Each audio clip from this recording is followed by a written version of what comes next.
ঠাকুর মা স্বামীজির শ্রীচরণে ভক্তিপূর্ণ প্রণাম জানিয়ে আজকের নিবেদন স্বামী বিবেকানন্দ ও বরানগর মঠ।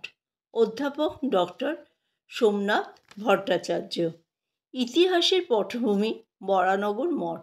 সেদিনের সেই ভাঙাচোরা বাড়ি, কিন্তু ওই বাড়িকে শুধুই ইতিহাসের পটভূমি বলে মনে করতে ইচ্ছে হয় না। সে যেন নিজেই ওই ইতিহাসের অন্যতম চরিত্র। এমনিতে লোকে বলতো বাড়িটিতে ভূত আছে, কেউ থাকতে চাইতো না। তাই স্বামীজিরা পেলেন সামান্য ভাড়ায়। পুরো বাড়িটিকে দেখলে মনে হতো এই বুঝি ভেঙে পড়বে, অথচ সেই বাড়িতেই থাকলেন তারা, এবং চলল রীতিমতো পুজো, আরতি, এমনকি সমবেত নৃত্যগীত পর্যন্ত। তবু সে বাড়ি ভেঙে পড়েনি।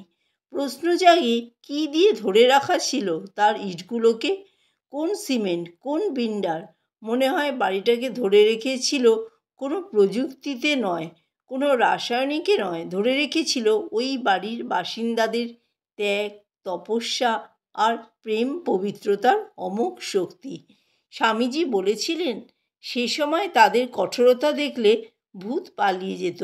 আজ মনে হয় সত্যি বোধহয় ভূত পালিয়েছিল।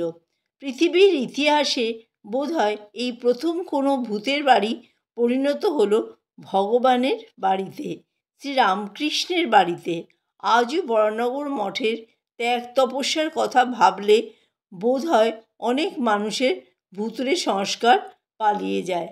এক এক সময় মনে হয় বরানগরের সেই পোড়ো বাড়িতে গড়ে ওঠা তপভূমি, যাকে স্বামী বিবেকানন্দের জীবনীকার স্বামী গম্ভীরানন্দ অভিহিত করেছেন প্রথম শ্রীরামকৃষ্ণ মঠ বলে, তা আধুনিক সভ্যতার কাছেও এক অনন্য দৃষ্টান্ত। ভগবানের মতির প্রসঙ্গে আবারও মনে পড়ে যায় বরানগর মঠের তপস্যার কথা। সেই তরুণ তাপসরা কেন অত তীব্র সাধনা করলেন? এমন সাধনা যে খেতে পর্যন্ত উঠতে ইচ্ছা করছে না। মনে হয় ঠাকুরের অদর্শনজনিত বেদনা থেকেই তারা ওই গভীর তপস্যায় ডুবে গিয়েছিলেন। কিন্তু তা কি শুধু বেদনা ভুলে থাকার জন্য? বোধহয় না। এমনিতে বেদনা খুব মর্মভেদী ছিল। সন্দেহ নেই যে শ্রীরামকৃষ্ণকে চোখের সামনে আনন্দময় রূপে তারা দেখেছেন, তিনি আর এখন নেই।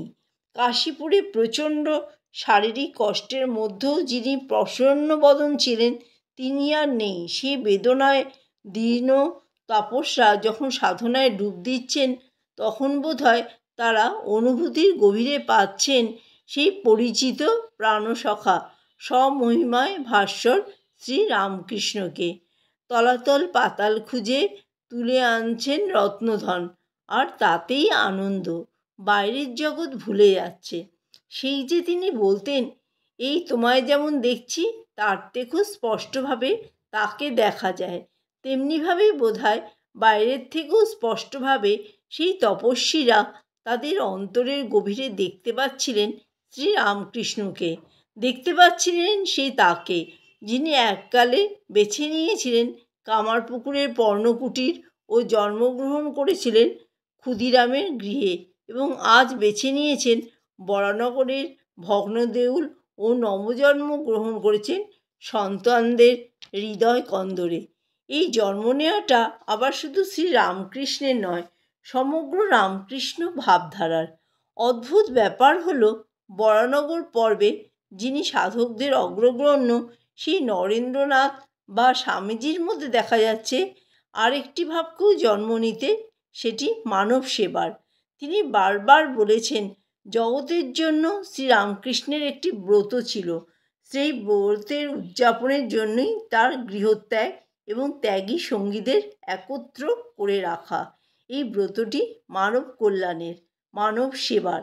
শ্রীরামকৃষ্ণের এই ভাবধারাকে স্বামীজি অসাধারণভাবে শনাক্ত করেছিলেন, এবং সেটি তার মধ্যে বিচিত্রভাবে ও শক্তিশালী রূপে মূর্ত হয়ে উঠেছিল। বরানগরের দিনগুলিতেই স্বামীজির প্রবল ইচ্ছা হলো হিমালয়ে যাওয়ার। পেয়ে গেলেন মনের মতন একজন সঙ্গীকে, স্বামী অখণ্ডানন্দ।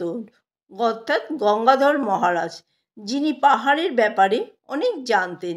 যাত্রা শুরুর আগে দুই গুরুভাই গেলেন শ্রী মায়ের আশীর্বাদ ভিক্ষা করতে। মা তখন ঘুঘুড়িতে এক ভাড়া বাড়িতে।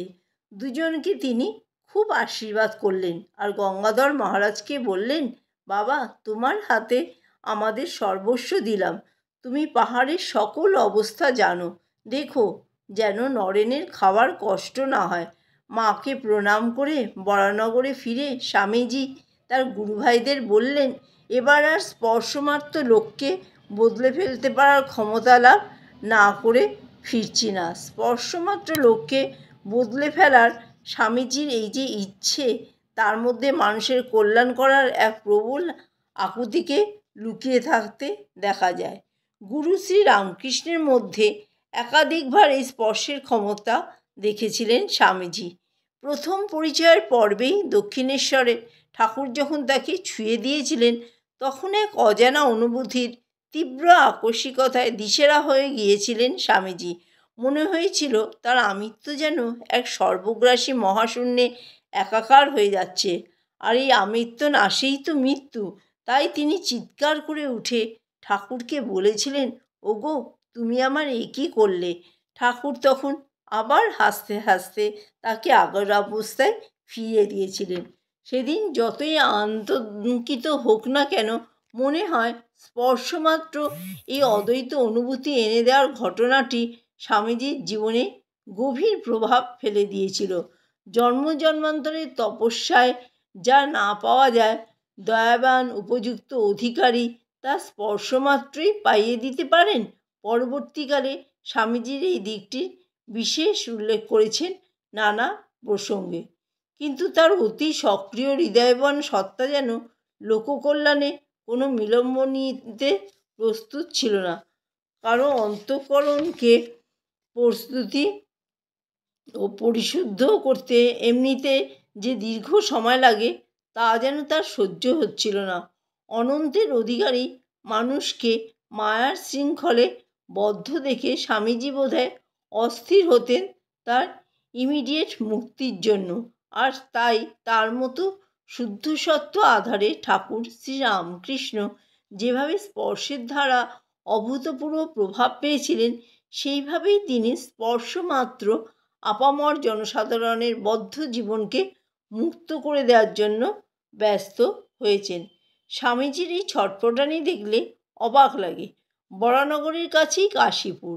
সময়ের ব্যবধানেও অল্প দূরত্বে অবস্থিত সেই কাশীপুরেই তিনি ঠাকুর শ্রীরামকৃষ্ণকে তার দেহাবসানের কিছুকাল আগে বলেছিলেন তার ইচ্ছে সুখদেবের মতো সমাধিতে লীন হয়ে থাকার। ঠাকুর তখন তাকে রীতিমতো তিরস্কার করে একটা বিশাল বটগাছ হয়ে হাজার হাজার লোককে আশ্রয় দেওয়ার উদার লক্ষ্যে সাদর আহ্বান জানিয়েছিলেন। বরানগরে স্বামীজির কথা শুনলে মনে হয় সেই বটবৃক্ষের জন্ম হয়ে আছে। শুধু তাই নয়, স্পর্শমাত্র লোককে বদলে ফেলায় তার আত্যন্তিক আকুতি দেখে মনে হয় সে বটবৃক্ষ রীতিমতো শাখা প্রশাখা বিস্তার করতেও শুরু করে দিয়েছে। বিদেশি স্বামীজির সংস্পর্শে আসা বিখ্যাত ব্যক্তিদের অন্যতম ছিলেন ফরাসি অপেরা গায়িকা মাদাম এমা গালভে। অসাধারণ রূপগুণের অধিকারিণী এই মহিলা জীবনের সঙ্গে ঠিক তাল মেলাতে না পেরে যখন আত্মহত্যার কথা ভাবছিলেন, তখন তার সাক্ষাৎ স্বামী বিবেকানন্দের সঙ্গে, এবং তাতেই জীবনের সাক্ষাৎ পরিবর্তন।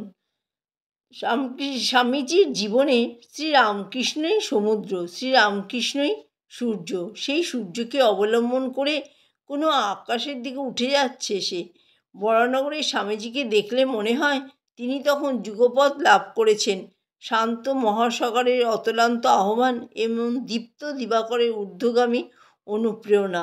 অন্যভাবে ভাবতে গেলে সাগরের গভীর থেকে পাওয়া সত্য গায়ে মেখে বিবেকানন্দরূপী জলকণা রামকৃষ্ণ সূর্যকে অবলম্বন করে উঠে যাচ্ছে মেঘেদের রাজত্বে তৃষ্ণার্ত পৃথিবীর বুকে শান্তির স্পর্শ নিয়ে পুনরায় ঝাঁপিয়ে পড়ার জন্য।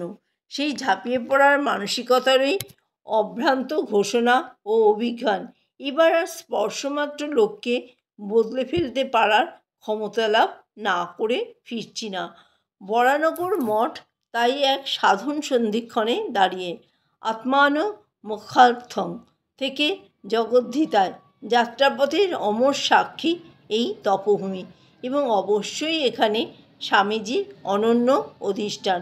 গভীর সাগরের শান্ত নীরবতা আর অনন্ত আকাশের দীপ্ত উদারতা নিয়ে চিরকালের জন্য বরানগর মঠকে বাঙ্ময় করে রেখে গেছেন রামকৃষ্ণতনয় স্বামী বিবেকানন্দ।